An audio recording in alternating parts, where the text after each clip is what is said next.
So yun guys, another pa na naman part naman ng video natin na paggiginto. Bali may nakita akong bago dito. Dito kukuhanin natin. Bali mag-prepare muna tayo ng kuhan ng yung pangkuha natin ng ginto.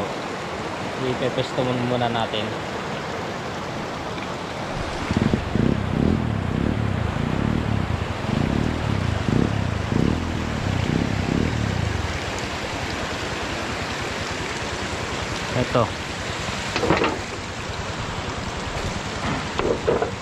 Ito yung pan natin, tapos ito yung sako. Ilagay natin ito. Medyo mahaba kaya pilkuhin natin. Ito yung magpi-filter ng ginto.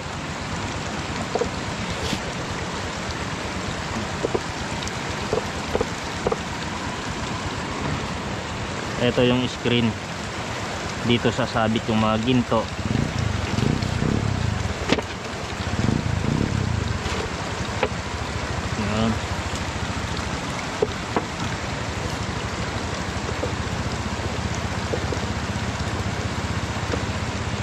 Kasi ito yung pang-ipit natin sa screen.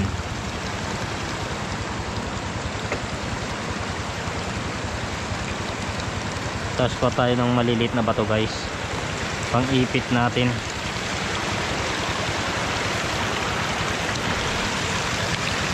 Apat, kasi apat yun.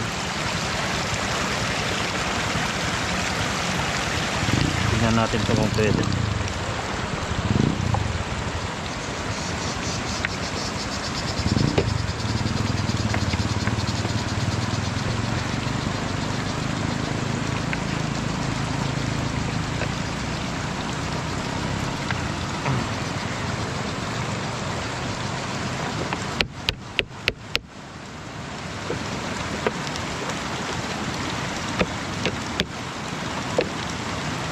Maliit, mas makapal. Yun. Dito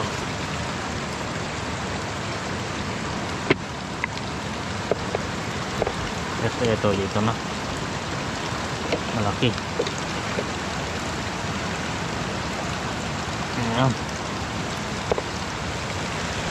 Ito guys, pipesto na natin dito kung saan maganda.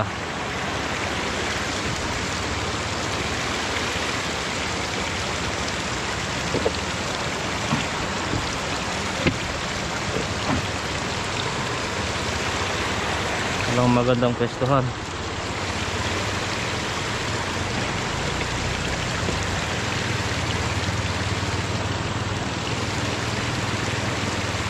Dito na siguro sa taas guys. Ito na siguro. Buhatin na lang natin yung pan natin, materialis natin.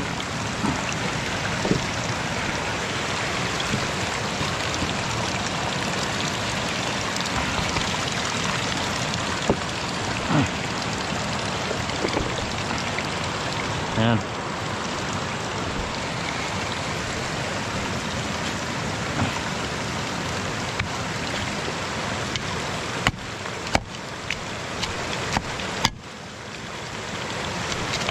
Dito natin ilalagay yung plastic. May bato.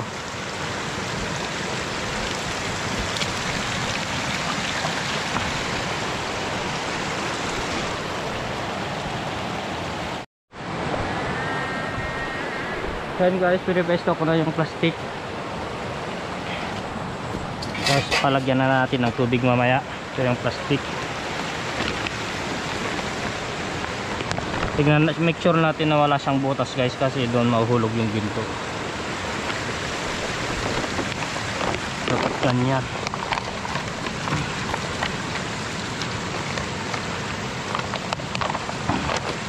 Lutuhin natin kasi masyadong mahaba. Marami ng bato.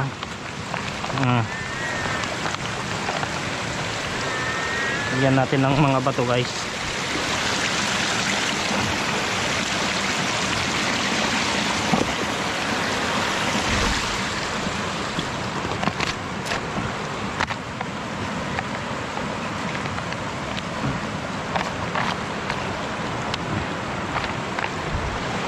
para ng mga bato.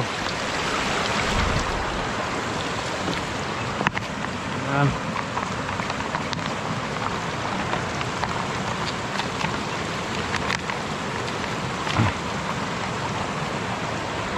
Yan na. Tapos lagyan natin ng putik guys.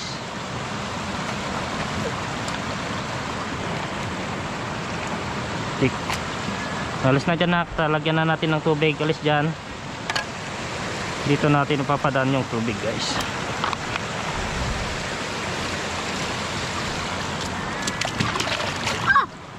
Alis dyan.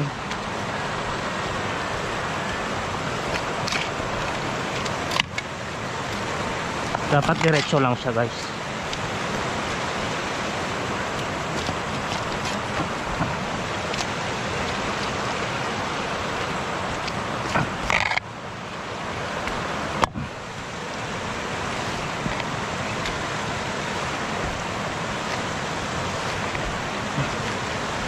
Dito natin idadaan yung tubig.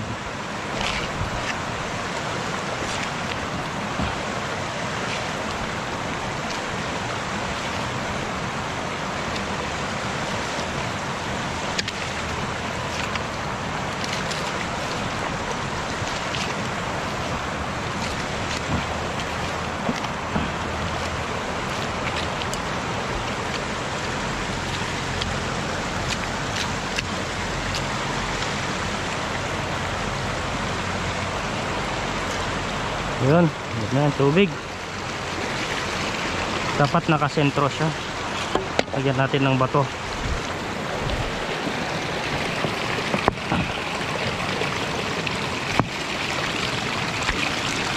Yan. At wala dito.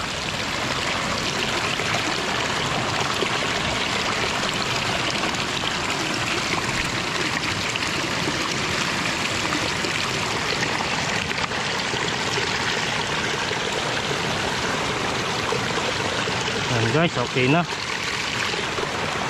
Dagan lang natin ng bato dito.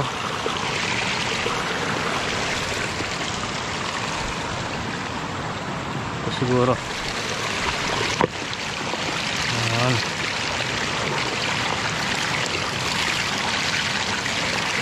Pero matalsik siya guys, oh.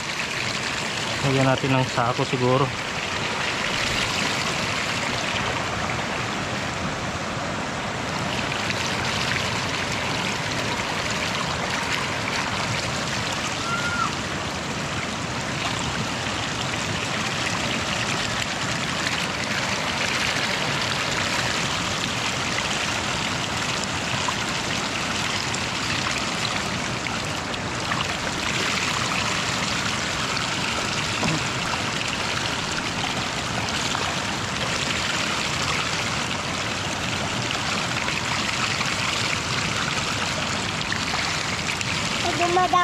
May dumadaan na pa? Opo.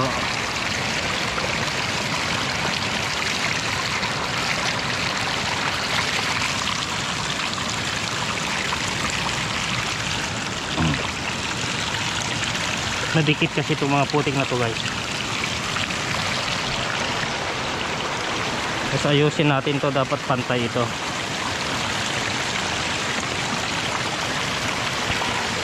Tignan natin oh, hindi pantay yung taas niya, dapat pantay yan.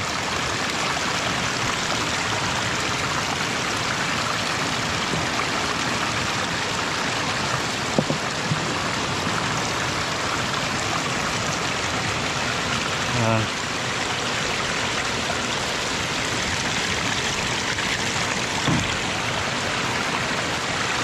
Medyo hindi pa pantay guys, dapat pantay na pantay yan. Sobra.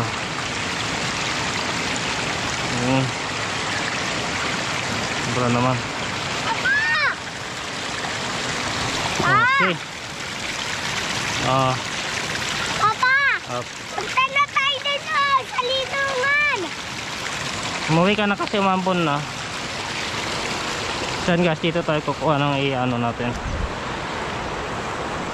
Ka-placer natin. Dito buhatin ko na lang.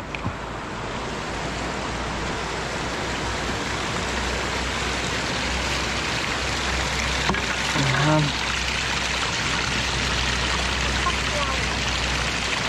Ah, Papa, nagpapakwan ka? Papa, Yan. Ha? nagpapakwan ka pa? Anong pakwan? So yan guys, bali magkapan na ako, magpa-placer na ako. Placer ang tawag namin sa ganito guys.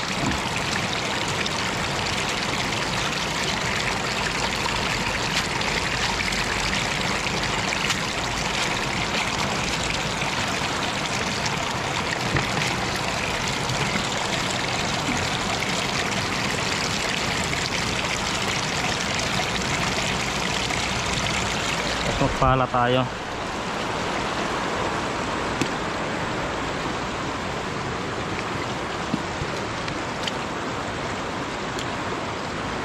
Ito guys, manipis lang itong nakukuha dito, pero medyo malaman ito.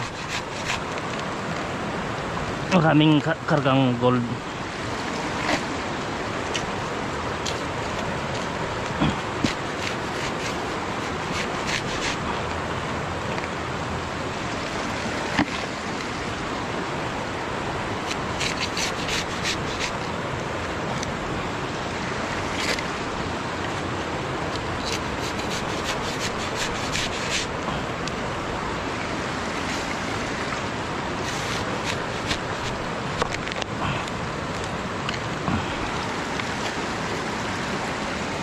Tapos buhat.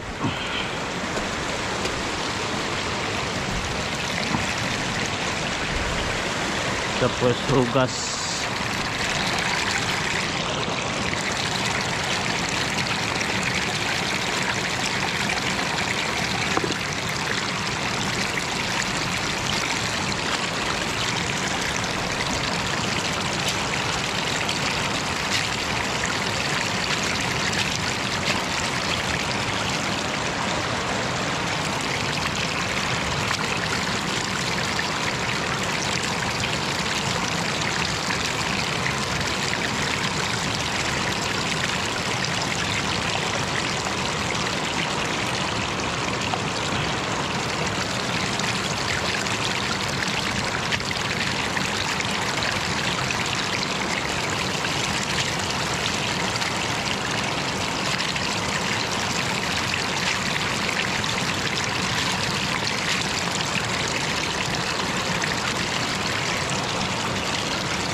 Kailangan mahugasan ng mabuti guys, kasi medyo kon ito, maraming laman.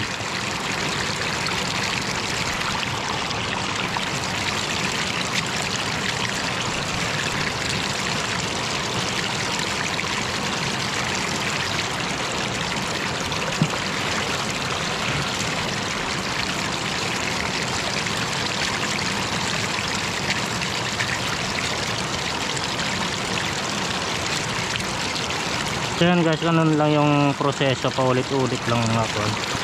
Pala doon, karga dito sa timba, tapos ilagay dito.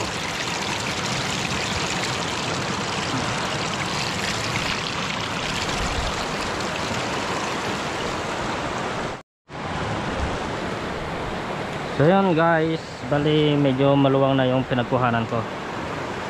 Bali inunti-unti ko guys, dinadahan-dahan ko yung pagkuha para siguradong walang maiwan, kasi high grade ito eh. Medyo marami yung sample nito. Talaga dinadahan-dahan ko yung pagkuha ko. Dito lang sa ibabaw yung ginto.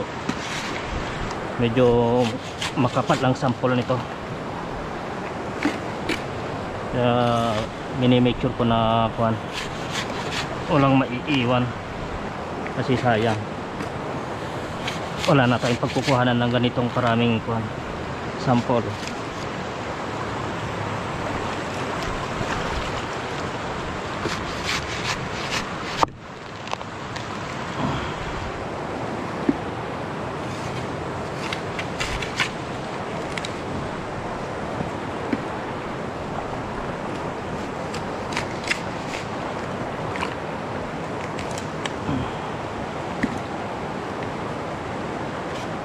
Dati itong mga to guys, kinukuha ko, dinodoble ko para make sure na marami tayong makuha, walang masayang kasi mahal ang ginto.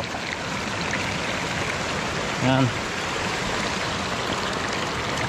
isang timba lang pala yung ginagamit ko guys, ginagawa ko kasi wala akong pagpunduhan, maliit na timba. Yung source natin, marami pa doon, galing sa bukid ito guys, source ng tubig natin.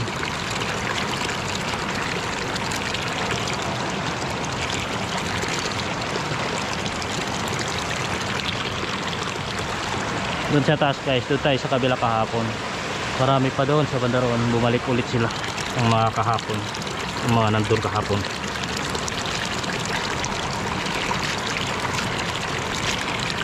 Nasa high grade dito guys kaya sa kahapon sa pinanggalingan ko.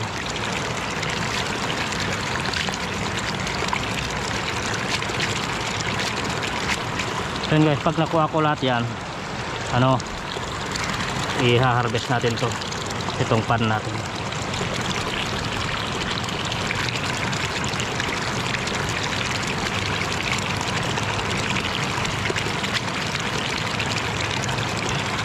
Pagkatapos dito guys, pag nakuha natin ito, hanap na naman tayo ng panibagong pwesto. Maggigintuan na naman, pero wala na tayo siguro makikitang ganito high grade na pagkuhanan.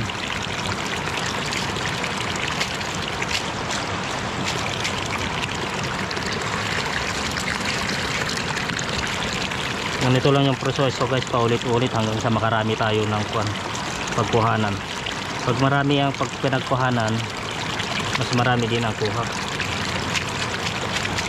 Basta maayos yung ganito natin, hindi masyadong malakas yung tubig niya para hindi maanod yung ginto, kasi powder yung ginto dito guys, hindi parang ba, kumbaga parang pulbo, pinong-pino. Meron yung mga mangilan-ngilan na guys, na medyo gasal, medyo malaki, pero bihira lang.